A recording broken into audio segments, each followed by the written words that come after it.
So you want to build a profitable dropshipping store. Awesome.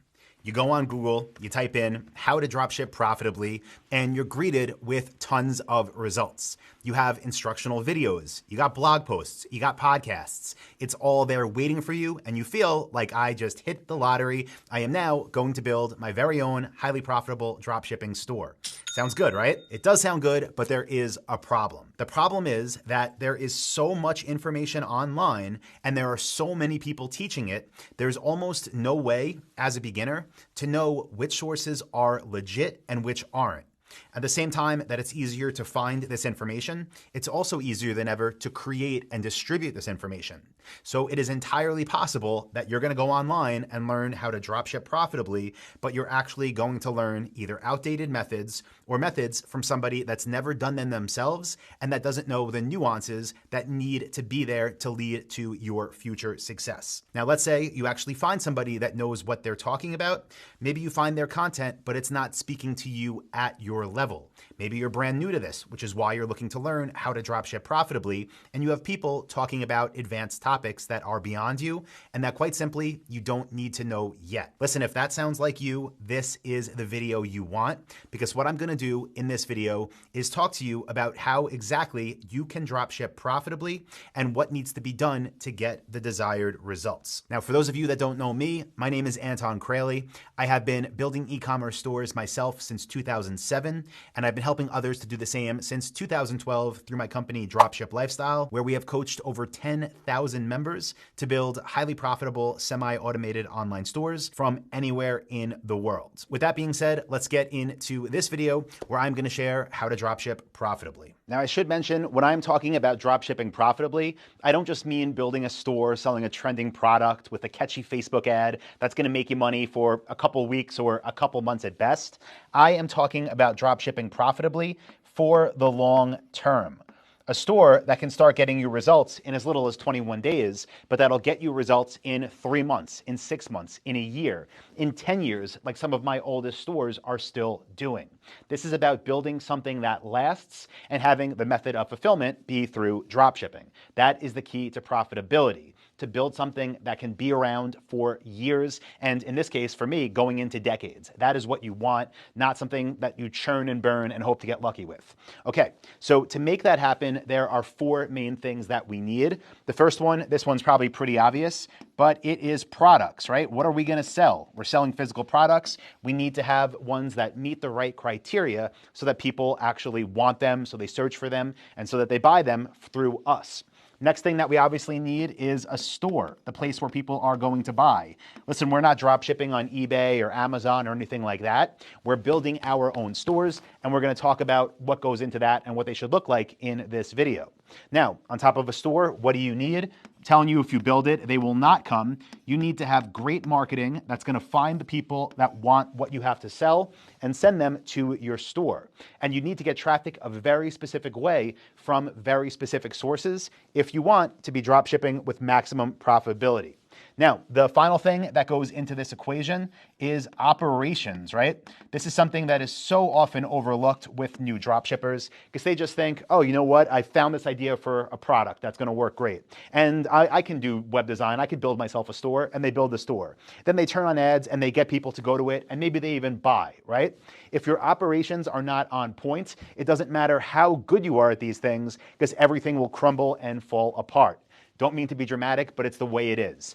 If you can't do things like have a great process for getting orders shipped fast, for updating customers throughout the journey, through following up with people after they buy and gaining reviews, none of this stuff matters. Just like operations by itself doesn't matter, if you don't have the right type of products, you don't build a store designed to convert, and you don't know how to have your marketing send you qualified traffic. So it all works together. These are the 4 main things. And what I want to do in this video is jump into the computer and go through each of them, giving you examples along the way so that you can dropship profitably. So let's jump in and get it started. So let's start at the beginning with products. Now, we don't build one product stores and we don't build general stores where we sell a little bit of everything. What we do is build niche specific stores, meaning we sell one product type per store. And the first step of this process that I would like you to do as well is to just create a Google Doc like this and list out different product ideas that you want to research. Because the second phase here will be to do that research. Now, the easiest way to do this is literally just to look around wherever you are and get ideas that way. And to make this simple, I have my phone here. I'm going to do this really quickly in our studio here and just show you a few different things that are literally in front of me, right? Okay, so just right here, right, where I'm recording this, I have a stand-up desk. I could add that to my list of products to research. I have these studio lights with these tripods. I can add them and check them out. Down here, I have a rug. I have a computer chair. Let's just keep going because there's literally opportunity everywhere.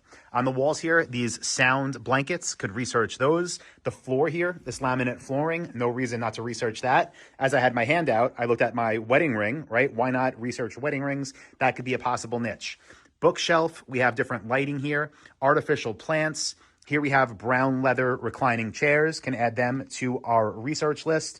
And literally, like, it just doesn't stop. There's stuff everywhere that you can research. Here in like my office, within our office, this room has these sliding doors. These are known as barnyard doors, right? No reason not to research those and see if you could drop ship them profitably. So I want you to go ahead and make a list like this for yourself now. And what we'll do for our product idea here is just use that barnyard door one because I haven't done that one before. So we'll do barnyard doors. And again, you can add multiple ideas to your own list. And if you're somewhere where there's nothing around you interesting or that you would want to research, what I'll do under this video is link here to the top 10 niches for dropshipping in 2023. And you could pick one of those to make it super simple. What we're going to do though is perform a few tests to do our research. First is price point, then competition, demand, evergreen, and brand loyalty. And to do these tests, all you're going to do is go to google.com. You're going to take your product idea, you're going to paste it, you're going to search, and then you're going to click the second tab where it says shopping. When you do that, what you want to do is scroll down under the sponsored results. The sponsored results are up top in the carousel. We're going to ignore them for the purposes of this research, and we're going to come down to everything else. And what we want to see is half the page or more of the results priced above $200. So you can see here, $360, $303, $280, $900, $349, $215. We have $1,200, $1,750, $800.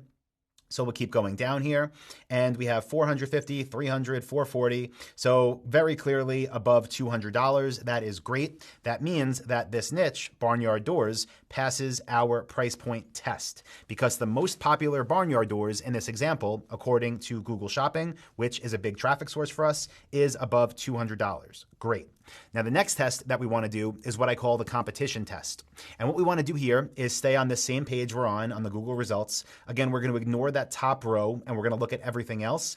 And we want to see how many stores are selling on Google Shopping the most popular barnyard doors. And we want over half the page of the first page results to be being sold by 10 or less stores. Now, the way we check that is by seeing how many stores have them listed. So this first one is Etsy. This next one is Home Depot. And then you can see it says compare prices at 5+ stores. Okay, so far we have 1 store and 5. Then we have 10+. So this one is being sold by too many stores. The competition on the product level is too high for this one. Let's keep going down here. We have 1 store, 2 stores, 1 store. Here we have 1 store, 1 store, 1 store. Let's keep going. Here we have 2 stores, 1 store, 1 store, 1 store, 2 stores, 1 store. And I'll just kind of fast forward through this part so this video is not 30 minutes long. But you can see here most of the most popular barnyard doors in this example are being sold by well under 10 stores. So for competition, this definitely passes the test. And what I'm going to do here for competition is just put pass. And what we're learning here is, can we effectively sell the most popular barnyard doors in this example and not be competing with a ton of stores taking up all the best space on Google Shopping? So we passed the test here. Let's move on to the demand test. For this test, we're trying to find the average monthly search volume on Google for our main niche keyword.